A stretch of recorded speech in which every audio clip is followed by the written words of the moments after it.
We do not have it embedded in curriculum per se. I'm finding that at the high school level, it's easier to get the kids interested and have them discover places to put it in curriculum rather than to say it's going to be in this unit of math of every class. As a teacher, and I learned this from Annie, put everything on the computer. Put together a project about the garden, and every 2 weeks you're handing them all the files and they're taking it from written and they're putting it all on the computer. We have a pad here that has the date, what crop, what was planted, how much was planted. I had a student come in during a free period, put all of it into an Excel file for me. And then they've added to that column for germination date, transplant date, are all gonna go in there, and the kids keep track. Here's our germination. Kids do all the work. And again, the key is to get them saying, where can this go from here? So you find what the students' interests are, and you find a way to tie that into the garden and let them run with it. Okay, I've got some of my students here today. John and Sam real quick are gonna give you guys a quick little walkthrough on a couple of ways that we do seeding around here, how we soil block, and then for planting lettuce. Okay, so basically you fill the bin with I'd say like a quarter of soil, and then you moisten it, but you don't want to moisten it too much. Like if you take a handful and you squeeze it, you don't want it like dripping with water. So like the right consistency. And then you take the soil blocker and you just fill it with soil, just like this. But don't do it too hard or you could break it, like I did once, so yeah. Just like that. And it's really easy, and then you just put it like that, and it comes out just like that. And then you'll put the seed right in. So it's pretty straightforward. Yeah, the soil blocker has these little, those little indenters here, so when you push it out, it leaves a hole in there. So then you can just drop a seed in each hole and cover it up once you've done the whole tray. If using a soil block, it's a lot less stress on the plant. You're also saving plastic. You're not, if you can do without the plastic cell flats, that's great, because you can use the bottom ones, but you don't have to buy as many plastic flats. So it's another good thing about it, and it's really a great way to start plants. All right, these are the 80 count cell blocks, and basically what you do we're going to be using lettuce. So lettuce has a 96% germination rate, so it's much higher, so you only need to put one seed in each block. And basically what you do is you fill up the blocks all with the soil like that. You don't want to put too much in because you're going to be packing it down, and you don't want to pack it down too hard either, otherwise the roots can't really get through it. So you want to just kind of a light push all the way around, just like that, not too hard. Lift it out, oh, maybe a little harder, just a little bit harder, yeah, a little bit more force under it. Like that. You lift it and it's indented in now. It's probably about a centimeter, half a centimeter down, so you have enough room to place a seed in each one, then put a coating on top, and then you can water it. These are actually romaine lettuce, and with the pelleted ones like that, they have cornstarch around them, so it's easier to actually see them because a lot of seeds can be really tiny. So you just drop one in each, like that. It's a lot easier with the pelleted ones to see how many you're putting in, because sometimes you can pick up 2 or 3 with the non-pelleted and you'll have no clue. They're so much easier.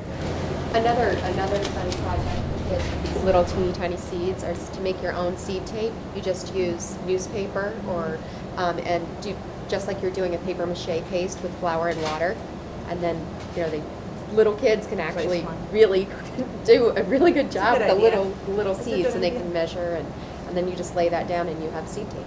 There's really a big difference between the pelleted and the non-pelleted seeds. You can't even really see the non-pelleted seeds when they're in the soil, so sometimes you can put 2 or 3 in there without even noticing, as opposed to the pellet seeds, which are big and white, so they're pretty noticeable. Once you've done a certain area, say you're only going to do about 3 rows of it, what you do is you take one of these tags here and you put the type of lettuce or whatever seed you're doing. This one is green romaine, so I'm going to write green romaine on here. Then the date germinated today is the 22nd, so you put 3/22, and then we do our initials on them, so that way if someone messes up, you know who messed up. So I put JC, and it looks just like that.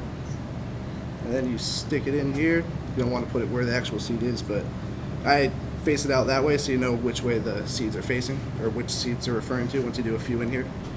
Then I'm just going to switch to my next packet. And then we have a tendency to do the writing on one side and leave the other side blank, so that when you go to put them in the garden, you put them in the garden on the back side, you can put TP, transplant, and the date. So that way you can really keep an idea, especially with the later season crops. If you have, for instance, we're going to have 2 spots in the garden this year where we have broccoli. So one crop will go in 1 month, and then a month later another crop will go in. So you can really keep track of your planting, your transplanting. That way, over time, you can really start to develop a schedule. Not everybody needs 100 flats or 100 bottom flats or 1,000 sticks. And if you have a small school garden, you might only want 20 of something. And if you had a network, then you could do a bulk order like NOFA does. NOFA does a bulk order in the spring, and we all go pick up our stuff, and it's a lot cheaper. And if one person did the bulk order, then everybody could come and get their things or divvy it up, and you'd probably save a lot of money. We produce a tremendous amount here for 2 reasons. One, our students do a plant sale every year as a fundraiser to keep everything running here. We are running without any funding from the district or the Board of Education in any way. And the fundraiser is one of the ways the kids will do that. We've had very successful germination this year with, especially our tomatoes. I'm looking at our mortgage lifter flat here, which is 100% germination rate. Where a lot of farmers don't get all their crops picked, and there's often crops left in the field that go to waste. So what we're doing at Millstone, and you guys will probably be doing when you come, is like Dina Brewster will call me up at the Hickories and say, I've got a greenhouse full of spinach, we're done. You know, if you want to come pick it. So we go and pick it, and then we bring it to the food pantry or one of the soup kitchens. You know, it's about growing and sharing, and I think that's what all of this is about. And it's, you know, we serve a community that has access to fresh food and is a fairly privileged community. And, you know, we're trying to find ways to touch underserved communities. I'd like to hear something about the student involvement. How you guys find time during your day to get involved in doing this, or is it all after school? I come Tuesdays and Fridays after school, and sometimes if I have a free period. I have 2 frees this year. Period 4 I have every day, and then period 8. Yeah, and then period 8 I have depending on my science class, whether or not we have double labs. So I'll sometimes come down between those periods, and sometimes I'll be here in the morning too to help out with odds and ends. Do the same with me. I come down during freeze sometimes, and I come after school on Tuesdays and Fridays. That's when the club meets. So is your interest in this at a class level, at a club level, at a personal level, both, all 3? Personal more. I took APES last year, so that's how I got started in this. But this year I continued it just for personal because I really enjoy it. I wasn't involved in it until this year because I'd never had Mr. Hunter and I didn't really know much about it.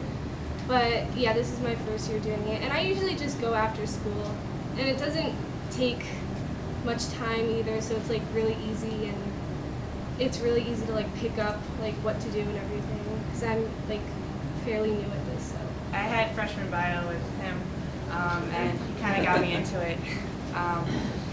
And he took me to Millstone Farm over the summer after my freshman year, and I really enjoyed it and stuck with it. Is there a time and a leader or a plan or? Yep, the club is very organized. Catherine sends out an email every Sunday. That email also goes to the person who runs the TV's announcements. So there's an ad on the TV that plays throughout the day so the students know. Right now it's just when the meetings are, but as the year progresses, it'll be Tuesday we're going to be doing this, Friday we're going to be doing this. It may say we're harvesting these things, we're weeding these things.